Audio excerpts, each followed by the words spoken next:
Yo, what is up, guys? This is, of course, your boy Bernie here on the 4am Footy channel. And today, we're just going to go rapid fire on the prediction show. Josh and I, unfortunately, could not record today, so it's just going to be me, solo dolo. And I don't intend this video to be too long, but I would love to do a prediction show for you guys for this weekend. So here we go on the YouTube Shorts. Spurs versus Wolves. I got Spurs winning in a 3-1 win. I think Wolves, even though they got their new signing, Spurs continue that momentum from that Chelsea game, even though they're going to be without Conte for a couple games. I believe I think it's 3, but it could be less. Let me know in the comment section down below.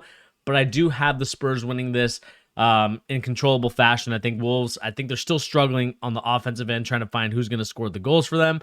Crystal Palace versus Aston Villa. Aston Villa got off on the right foot after last week, where I think there was a lot of pressure on them.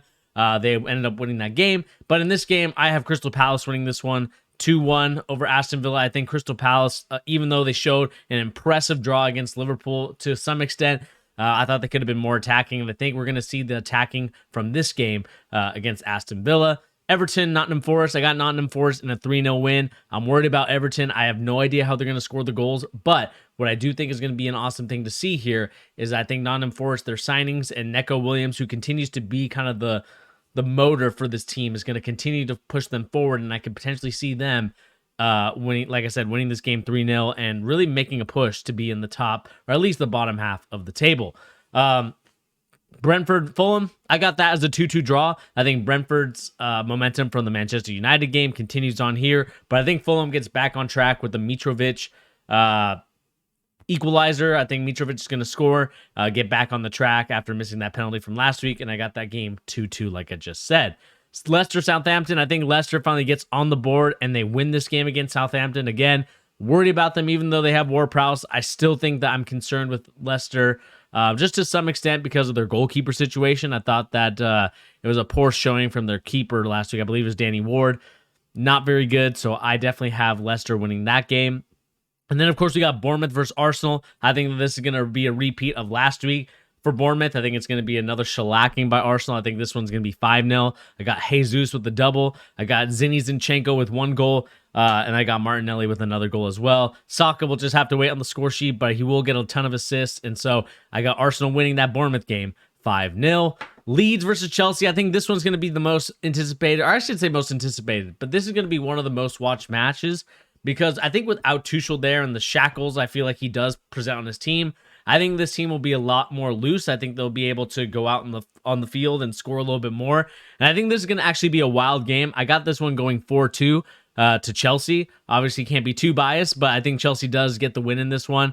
The question now becomes for Chelsea, what do they do with Pulisic? I know a lot of American fans, especially on this channel, are wondering what they're going to do with him. But I have Chelsea winning this 4-2 against Leeds. Leeds, again, I think they're going to be a good team. It's just when you play Chelsea, it's a different breed, and I have Chelsea winning this game, like I said, 4-2.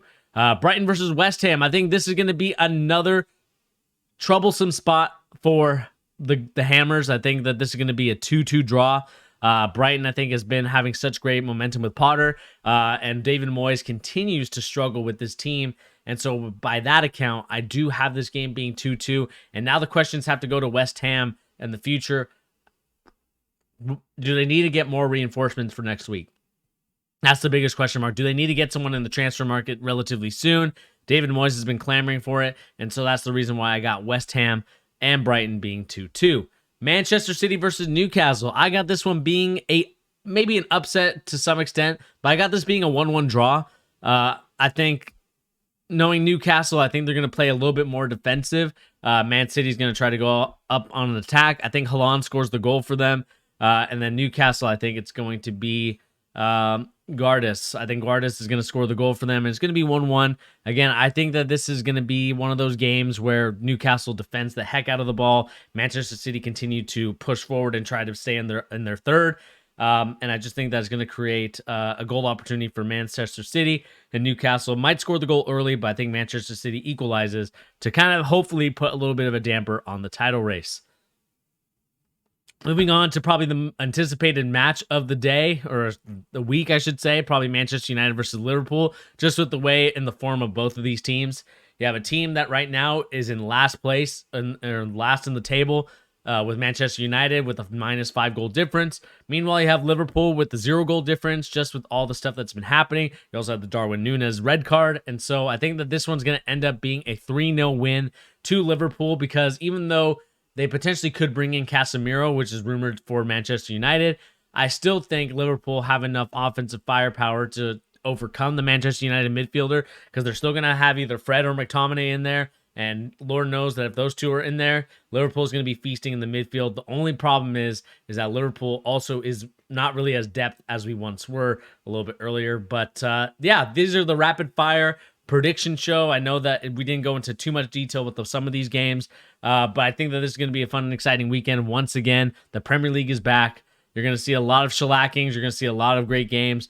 And I have my game of the week probably is going to go to, I would say, I think what I said, I think I said the Leeds Chelsea game. I think that could be an exciting one, just with the fact that without Tuchel there, I think that Leeds can impact a little bit of the game a little bit more.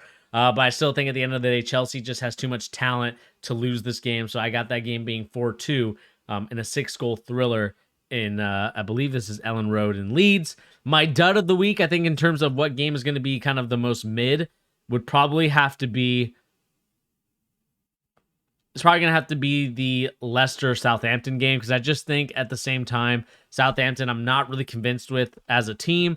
Leicester, again, they're kind of in this weird funk, and I think Brendan Rodgers' time in King Power Stadium is going to kind of come to an end at some point, because if he can't get Leicester to where they were a staple in the Premier League, just like they were a couple years back when they won the Premier League, I think that this is going to be kind of Brendan Rodgers' hot seat years, with Liverpool, with with Rangers.